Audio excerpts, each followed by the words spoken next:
Hey guys, my name is Behroz. I'm a finance executive by profession and welcome to my channel. Now today's video is a recorded podcast that I had with my friend where I talk all about the reasons why I moved from Canada to US. And not just the reasons, I also explain what are the options you have and what is the best option for you to move from Canada to US. So I talk about everything starting from income to taxes to healthcare to schooling, all the pros and cons. Now, in case you find any value from this video, I have to ask for you. One, press the like button, and second, subscribe to this channel, as this keeps me motivated in producing and improving the quality of the content that I post on this channel, where I talk all about career and financial success. Now, without further wait, let's get rolling into the video.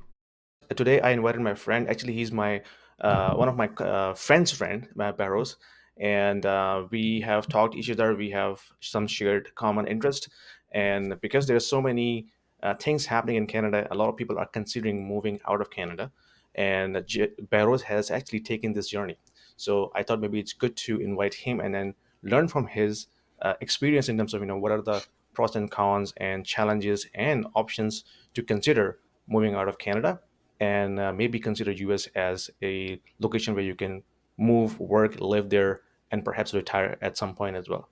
So before further ado, I invite Barrows. Barrows, thanks for joining my podcast. Why don't you introduce yourself? Thank, thank you, Yasin. So, Yasin, first of all, you're doing some amazing work with on your channel and the kind of content you post. It's lovely. So keep doing that. Thank you. I enjoy it a lot. I see it a lot. I share it a lot as well. So Thank keep you. doing that.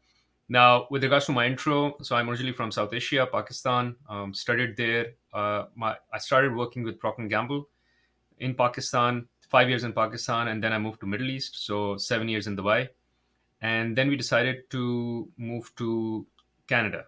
So I had to do a reset of my career, which is kind of very typical when you have to move to Canada as an immigrant. So I started almost from scratch and then made my way back up to where I was in my career.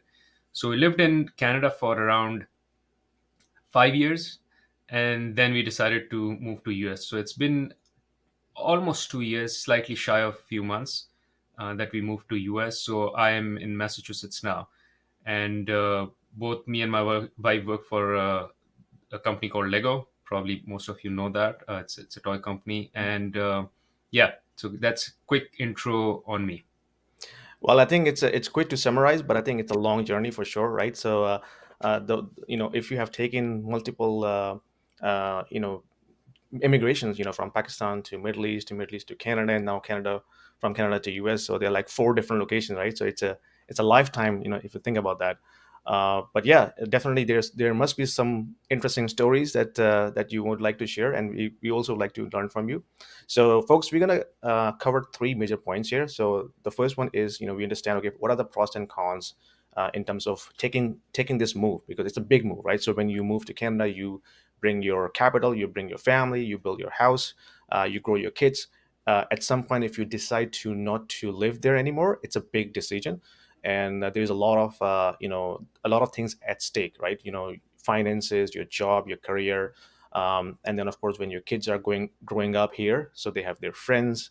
So it's a big move to consider. So I definitely would like to touch upon all of these topics. So we're going to cover the pros and cons. We're going to cover journey Barrows has taken from here, and then in general, if somebody wants to move from Canada to US, regardless of their profession, what are the options? What can they do to take this move and then successfully move out of Canada and move to US in any state? So those are the three main topics, and then we will further go into the subtopics as we further go along. So yeah, Barrows, so let's start with your journey first, right? So in terms of what are the pros and cons you consider, while you were living here in Canada, and what motivated you to take this move to Canada, to US? Yeah. So Yasin, when I moved to Canada, the idea was to um, get a second passport and be in the developed world, and that was all the intent. And we weren't sure if we will live in Canada for long or not, but we were sure that we will get a Canadian passport. But while living in Canada, I realized one is that I took a hit on my career, and the challenge with Canada is that it's a very competitive landscape.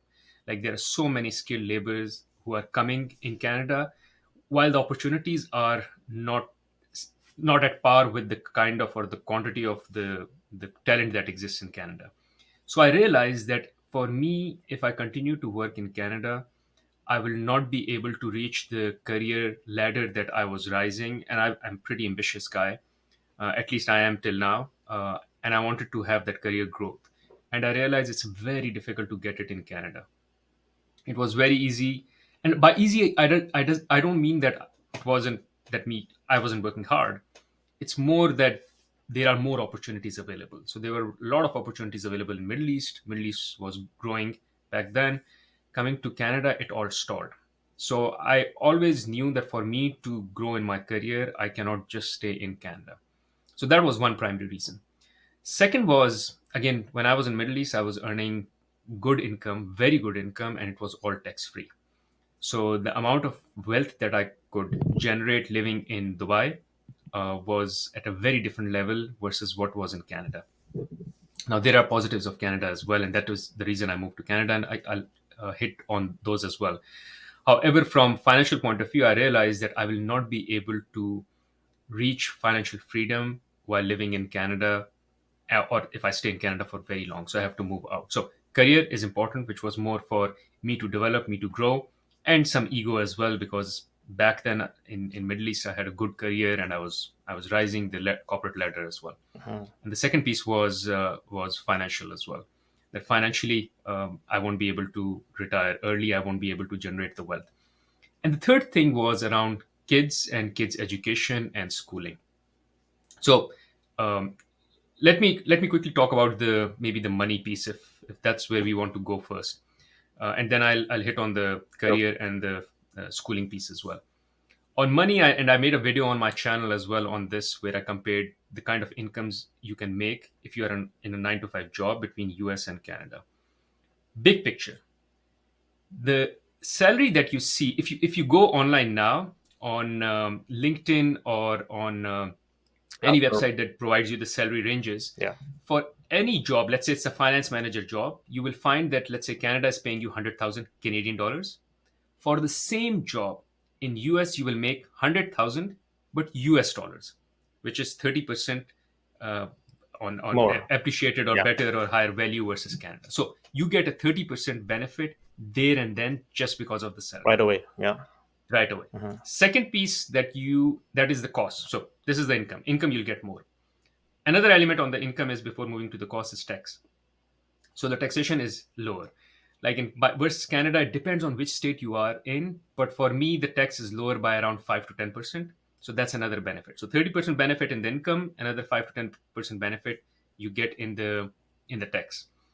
Then comes the cost of living. So in cost of living, the cost of items that you purchase, the shopping, the grocery, is same as Canada. I didn't see any difference. Like the coffee that I buy at Starbucks rather is slightly 1 or 2 percentage points expensive versus Canada. Mhm. So probably because people make more income in US, so it's easier to charge higher in US versus what you could charge in Canada. However, That's the interesting. sales tax. Yeah. Sorry, you want to say? Yeah. Complete your thoughts, and then I'll ask question. Yeah, however, the benefit you get is on the sales tax. Mm. So the GST is around 13% or 15% in Canada, while it's in the state I am in is 6.5. And it depends on the state where you live. But I don't think there is any state which would be more than 7 or 8. So you get another 5 percentage points Okay. benefit just from GST. However, apples to apples, just the price of the product is almost the same. Hmm. So that's an interesting thought, because I think this is similar to here. If you move to Alberta, there is no provincial tax, right? So you save a little bit of money in terms of paying taxes in Alberta compared to Ontario or any other province in Canada. But because Canada is a very cold country, so a lot of stuff that we consume here we import from other countries like Mexico or in the U.S. So I thought those products that we import here, that might be a little bit expensive, because we are importing, and then of course we are paying this in Canadian dollars. So of course, when the Canadian dollar gets depreciated, it becomes more expensive, right? So that's an interesting thought. You don't find those products a little bit different. I always thought those products are always expensive here than the US. Yeah, yes, yeah, I thought the same as well. And frankly speaking, because I have a channel which where I talk about personal finance as well, I did a comparison on Starbucks, and maybe Starbucks is not a staple product, Right. and it's a bad comparison, Hmm. but at least it's very like you comparing Starbucks to Starbucks, not like Starbucks to Tim Hortons. Hmm. And similarly, groceries like key items like eggs or milk, I've done that comparison. The price is exactly the same. It's just that when you pay GST now, of course, you don't pay GST on grocery items or most of the grocery items, so Hmm. which is a kind of an apples to apples comparison. So when I was coming here in cost of living, I was like, okay, I won't see a benefit in my shopping bill or in the grocery bill, but I'll see the benefit in primarily from the shopping side Hmm. on the GST. The next one is insurance. As you know, insurance somehow, and I just don't get it, why insurance is so expensive in Canada. And especially, I remember when I was coming as a new immigrant, it was extremely high. It came down over a period of time, but it was extremely high. And you talk about auto insurance, right? Not home Auto insurance. insurance, Yeah. sorry, good. Hmm. So, auto insurance, I think I was paying around $400 for one car between me and my wife. Oh Auto wow. insurance when I came to Canada, like in the first Yeah. 6 months. And here, when I came, the first 6 months, I was paying around $95 for one car. Now it's US dollars, so you can make a comparison. It would be 110 Canadian Hmm. dollars between me and my wife for just one car. Wow, that's a. Now the Canadian insurance did come down over a period of time. It started with 400 and eventually came down as well. But still, the starting point in US was extremely low. Hmm. So that's another piece where I saved a lot of cost. That was And then, also one of the shock that I experienced when I moved to Canada. So I moved from UK, right? So in UK, the car insurance is much cheaper compared to Canada, and I realized, the amount of money that I'm paying on monthly basis here is actually for the entire year in UK, believe it or not. So that wow, was a big wow. difference for me as well. And I just it beats me why this is so like what makes the insurance so high. I assume these insurance companies are making a lot of money by keeping the Yeah, rates who so high. knows? Yeah, I mean, there could be other factors as well. I mean, of course, in the last 2 years, the car theft has skyrocketed here in Canada, especially in Toronto. That, of course, is playing a big part. But you're talking about way before that, right? So you're talking about like 2016, I guess, 2017. Back Yeah, then, the car, 2017 yeah. exactly. So back then, the car theft was not that of a big deal compared to now. But still, yeah, it's too expensive. Again, talking about cost of living, the next item is around fuel. So in fuel, obviously the fuel cost is cheaper here in US versus Canada. But Yasin, all in all, when I did the math, like including the income, the tax, the cost of living, and rather before I even conclude all these, there is a cost which you pay here which is not in Canada, which is healthcare cost. So I pay around $600 for my family, which is shared between me and my company. So the company pays, I think, around $800. I pay around $600, so it's around $1,400 for family of four that we pay as insurance. It's very good quality insurance. So that is one cost that anyone who's moving from Canada to US should take into consideration. But if I put all in all, sorry, I continue to go all in all, but there is one more, which is housing. So the housing, for me, the amount of rent that I was paying in Canada is similar to what I'm paying in US. However, my quality of living is 10x better. Like I have a very big lot house. It is one of the best cities in the area I'm living in, Massachusetts.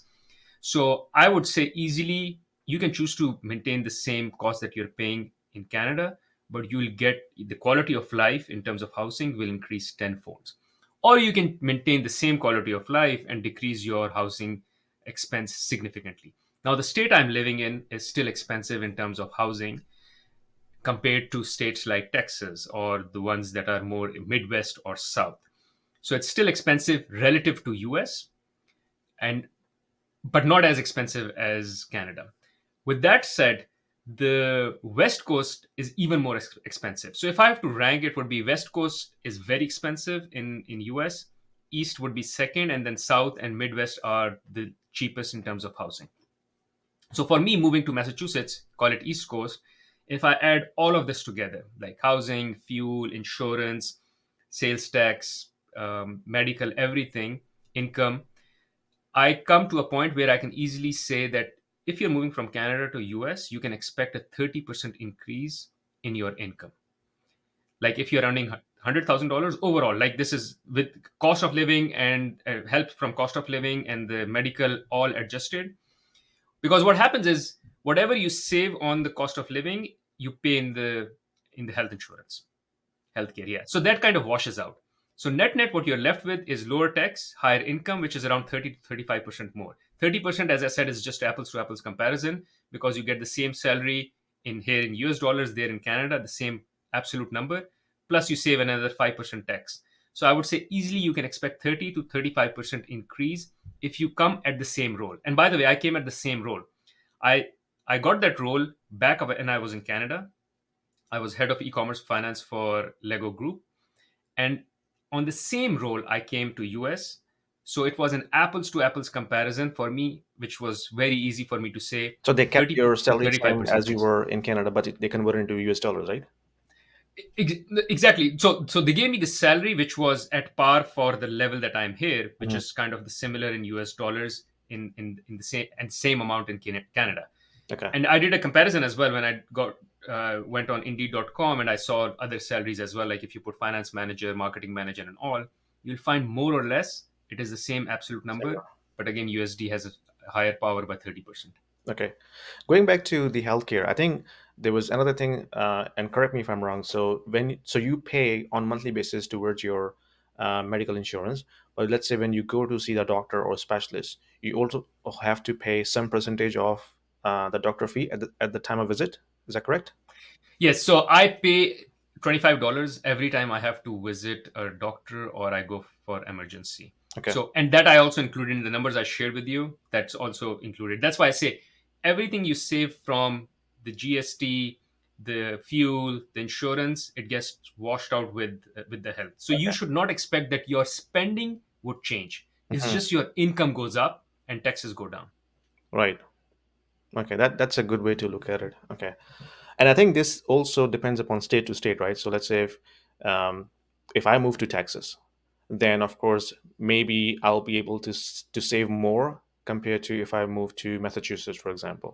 Is it a right way? Of course, yeah. So I would say if you move to the West Coast, the saving will be less. East Coast would be second, and if you go South or Midwest, it would be third.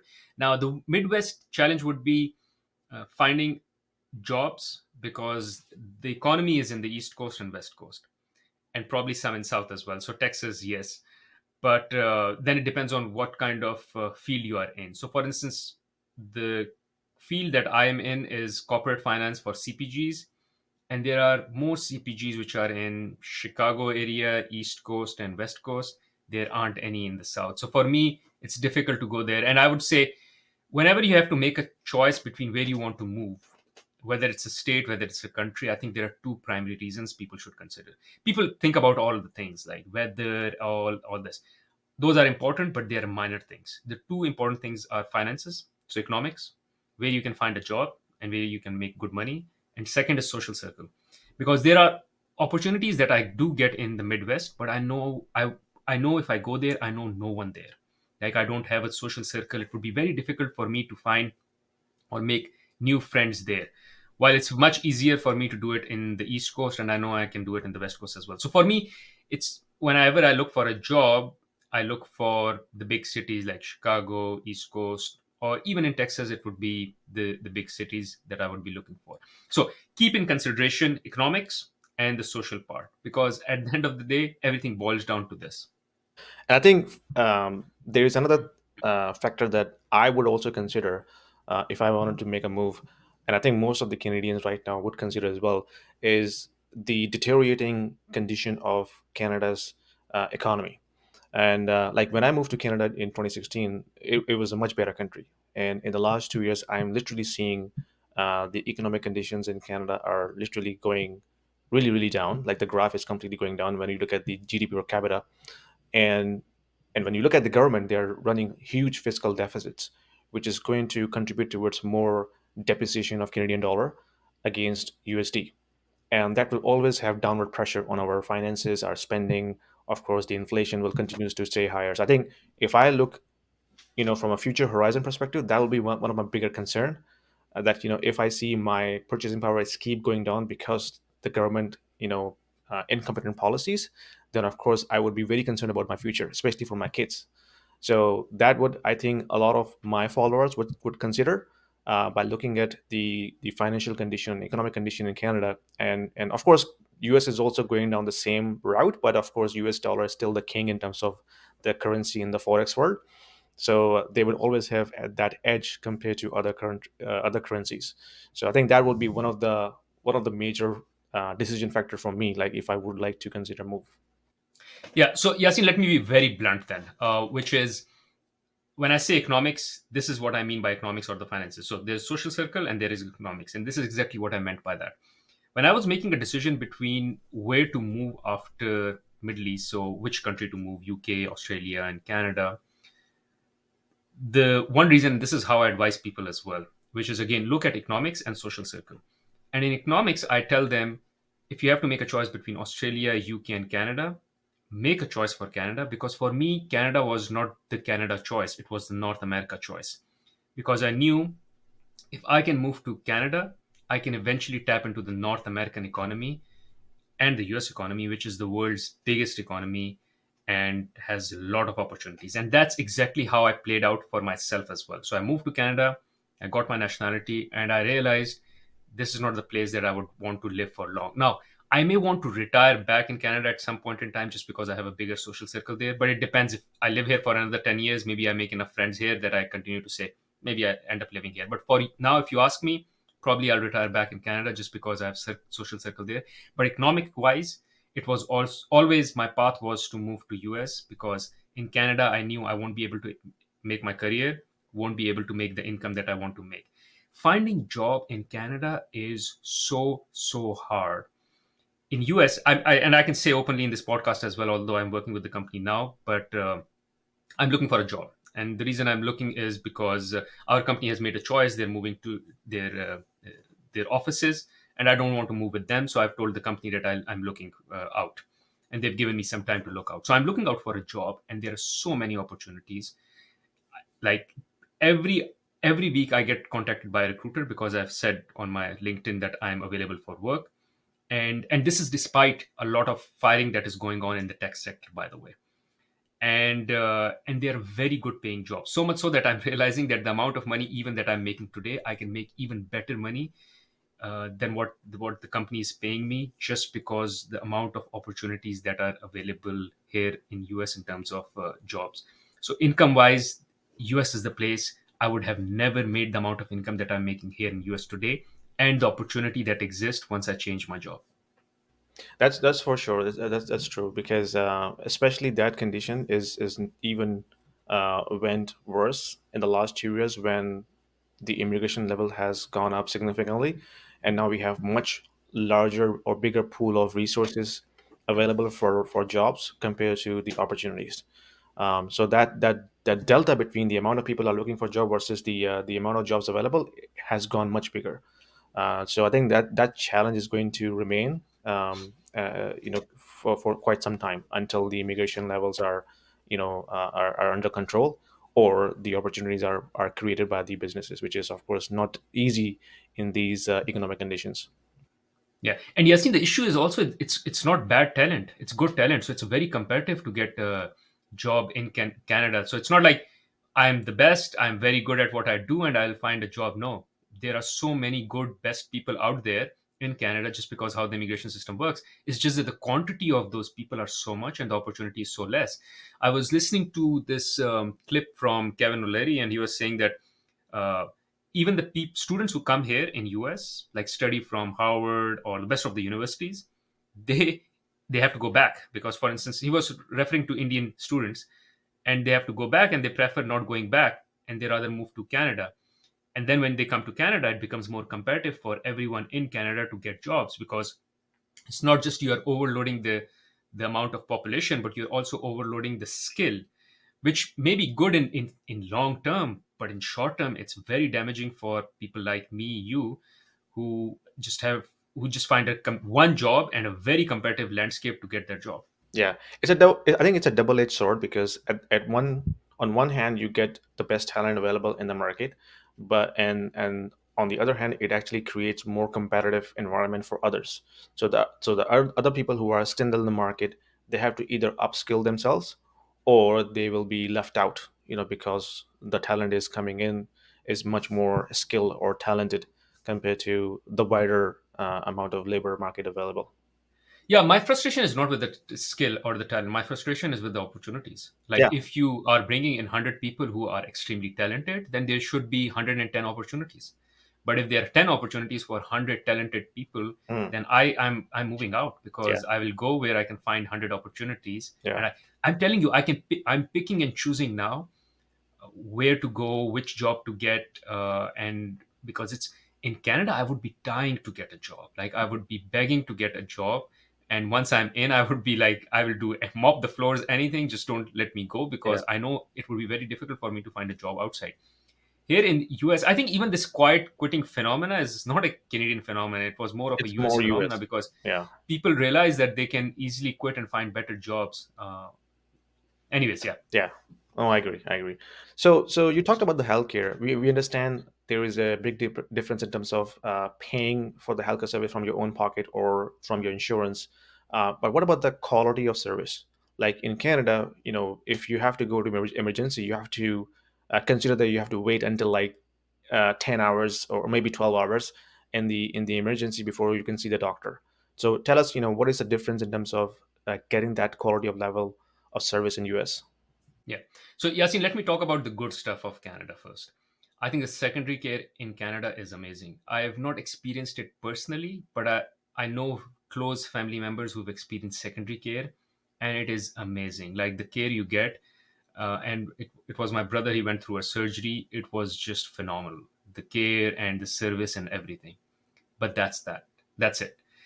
When it comes to primary care, it is impossible. Like every time I had to go and sit in an emergency, I stopped going to emergency. I was like, I'll just rather die in pain than go sit there in emergency and get more disease and more sickness just because there are other sick people and staying there for another 12, 13 hours. And so thankfully, so I never experienced the, except for once maybe, the emergency issue or the challenge in Canada. But I know a lot of people who've suffered from it.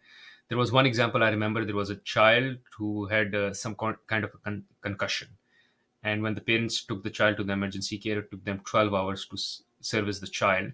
And even after 12 hours, somebody told them just to create some drama around as if the child will die in the next 5 minutes if no one takes care of the child.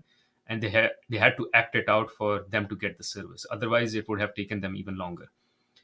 In US, I've every time I went to an emergency, they served me in 15 minutes. That's it. And depend and different kind of hospitals. Like I've gone to a big hospital as well, or a very clinic emergency clinic as well. Like there is an emergency clinic 5 minute down from where I live, and they can take any emergency that I have, like quick emergency, in 5 to 10 minute service. So I don't even have to go to a big hospital, which was usually the case in Canada. You have to go to a big hospital. Here, there are emergency clinics within the cities where you can just go and get the service. So, y- because usually the hospital is for not just for the city, but for cities around, yeah, or the region. So they have small clinics here and there, which are called emergency clinics. I can just go there and get my service. It is life changing. It is life changing, and it is stress relieving as well, knowing that if something happens to me, to my child, at least I can get emergency service. I know I'm paying a cost for it, but as I said, in totality, that cost washes off with the, or it's paid off by the other savings that I do. So net net, it's kind of zeros out for me. Yeah, I think you're right. I think when it comes to life-saving treatments, Canada has one of the best doctors here, and then they can definitely do whatever is possible to save your life. But outside that, it's a struggle, and that struggle is gonna get even more harder, as we import a lot of people in this country, and of course, I'm not seeing any news about expanding the healthcare from the government, right? Compared to the amount of people that they're importing from other countries. So that imbalance is going to be one of the challenge in terms of getting the quality of healthcare service in Canada. So yeah, that's fortunate and unfortunate at the same time. Cool. So let's talk about the schooling. Your kids have started going school here in Canada. and then you moved to US. So what are the differences that you found compared to schooling in US? It's a mega difference. Yes, I think if I have to put my finger on one thing, I think it would be schooling. And maybe it's just because my kids are getting older now and I feel more responsibility of a father than anything else. So I would even rank it above the income piece. Income was important for me. I think that is why I moved. But now I realize whenever me and my wife, we sit down and say, okay, if we should we ever, if ever, move back, and we go like, even if I start getting paid less because of the school, I would not move back. And let me give you some examples. So I was living in Markham.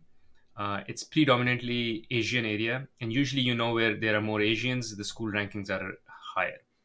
The school my kids were going into, its ranking was on Fraser's website was around 9. It was the school name was Beckett Farm. So if anyone wants to cross check it, they can check it as well. It was 9 ranking, which for me was, in Canada, 9 ranking school is one of the best schools. And my daughter had 28 kids, and my son had around 30 kids in the class. And 2 teachers, one is the core teacher, one is a sub teacher. And here in US, my son has 12 kids in the class, and my daughter has around maybe 15, 16. So the level of attention significantly changed. I don't care if this whatever the school ranking is. If there is one teacher or 2 teachers for 15 kids versus 2 teachers for 30 kids, I would always prefer the school. I remember in that school in Markham in Canada, they also had portables. They didn't have space in the school. So they had portables where the kids would be taking their classes. And here it's like, because they've not overloaded or overburdened the school system, it is just amazing. So that is core thing for me, which is the student to teacher ratio. People usually go for rankings in terms of, I don't know, because the rankings is also dependent on, every year kids appear on a test and the score of the test. Now there are a lot of kids, especially Asians kids, who study hard as well at home or during break time, so they're good academically, but doesn't mean that the school is good. So maybe the school is good for a top ranking child, but for an average child, it won't be good. This school in US where my kids go, it's like it's good for an average child as well. So this is one. Second, the extracurricular activities are just phenomenal here. Like, my daughter would struggle to get into a drama club. And again, just because when you overload a school with so many kids, a drama club or different clubs, she likes drama, that's why I'm calling out drama, but even sport clubs as well. Here, like, we have to tell her to stop uh, attending clubs because she doesn't have time, she gets tired. And there are so many activities that go on in the school. For Canada, I had to find them activities outside the school. Now I do have activities in US as well outside the school, but if I choose not to, there are so many activities in the school already that help with their development and all. So it's we are extremely happy. Thirdly speaking, which, as I said, talking about high ranking child and average child, for instance, my daughter is very smart, she's good, she's intelligent. My son is more into other activities. Maybe it's a boy girl thing as well. Girls are usually more into academics, boys are less. And the amount of help he gets in the school with any subject that he's struggling with is just amazing. Like, I hardly have to touch him at home for anything. In Canada, they would not even complain about my child not doing well, because they knew that the moment they start complaining, I will ask them for help and they'll have to assign more teachers and more resources. Here, they automatically came. The teacher came to me in the first 6 months, said, "My son is struggling with XYZ things," and we've provided him an extra support. So he gets now an extra support in the school, where he goes into a separate class for some of the subjects where they help him out and all. And again, this is all because the child to teacher ratio is just amazing. So, man, I would say, if anything, as a father, as a parent, I would move to US is because of the schooling. And this is, by the way, this is not a private school. This is public That school was I'm my talking next about. question. So you're basically comparing public to public schooling system, right? Apples to apples. Wow. Exactly apples to Okay. apples. And I remember, this whole teacher to student ratio was one of the big debate before pandemic between the teacher unions and the Ontario government. Doug Ford. And I think he was doing some measures to kind of increase the capacity in classrooms, so that would actually um, distort the teacher to students ratio. I remember that was one of the big debate, and teachers were pushing back because they were already burned out because of the workload that they carry, and the government was basically cutting funding and then pushing teachers to do more. So I think, yeah, this actually went even bad in the last few years, compared to what you were comparing. So okay, that's interesting. And one more thing, yes, on let's talk about higher education as well, which is college. Hmm. I'm still away, like 5 years away from that. My daughter will be going into high school next year, but I've heard people talk about uh, sending their kids to colleges. And there was one friend of mine I connected with, and we came from US. We were visiting Canada, and he said, "Don't send your kids for college education in Canada because again, it's very competitive. They don't have a lot of colleges, and it is very easy for them to reject students, and they prefer international students because they pay more. And that is why chances, even if your child is very, very, very good, the chances for them getting into a good college in Canada is very difficult. Now, the benefit is the Canadian colleges are cheaper than colleges in US. Colleges in US are very expensive, but you can get into those colleges if you save well for your kids, and you can still send them. In Canada, based on what I know for now, forget about being able to send your kids to any good college, even if you're ready to pay, because the seats are very, very limited. So that guy was actually saying, don't send. I was telling them maybe I'll send my kids to college in Canada because it's cheaper. He's like, you won't get them good education if you send them to college in Canada. Keep them in US, save for them. If you are a good father, save for them, send them to good college, but don't send them to Canada. Interesting. That's a good point. I think my kids are young as well, so I haven't even thought about the college or university education yet. But I think I have to start planning about it because it's gonna take a lot of my savings towards it. Um, okay, so let's move on to the second point, um, which actually your own journey. So I would like to understand, and my followers would like to understand as well, how did you start that journey? How did you start the process, so that they also learn, if they would like to follow the same route. So, Yasin, there are three key main visa types that I know of, and there could be more as well. But for an average qualified individual, and what I mean by average, like I'm not a nuclear scientist, I'm not a media personality. So otherwise, if you are like high demand skill, there are ways for you to get in. But for an average individual like an MBA like me, there are typically three ways to get into US for work purposes. One is H1B, the other is TN, and then there is L1. So let me talk about the least preferred to the most preferred. H1B is the least preferred. Here, what happens is the company sponsors you. So you apply to a company, they will sponsor you. And then if they sponsor you, they like you, you clear the interviews, then they will give you H1B visa. The challenge is there is a quota system. So every company gets few visas every year. So let's say the Lego group will get 30 visas, and so they can sponsor 30 H1B visas, and that's it. So it becomes very competitive, and you're not just competing with people who want to move from Canada, you're competing with people across the world because they offer H1B visa to everyone across the world. So even the talent in UK and India and Middle East, everyone, you're competing with them, and the seats are very limited. So it's very difficult to get H1B visa. Now, if you're lucky enough to get the H1B visa and then you move to US, it is very difficult for you to convert it into green card. The reason it is important to convert it into green card is because if you lose your job while being on H1B, I think you have like 60 days to leave the country or find another job. And again, the challenge is same. The quota is limited. It's competitive, so it would be very difficult for you to find another job and for another company to sponsor you. And it is also costly for them to sponsor you. So they rather pick someone who is a local talent as against trying to pick you. So you're not preferred, and when you're not preferred, it's more competitive as well. So I don't recommend coming on H-1B visa, especially because if you lose your job, imagine me moving my family, moving my kids, even purchasing a house here. Let's say I didn't purchase, but if let's say someone decides to purchase a house as well, you settle yourself here and suddenly you lose your job. So maybe it's still okay when you're young, you're just like in your early 20s, you're exploring, you come here, you do a stint, you do some work, and then you lose your job. It's fine, you can go back to any country or your home country.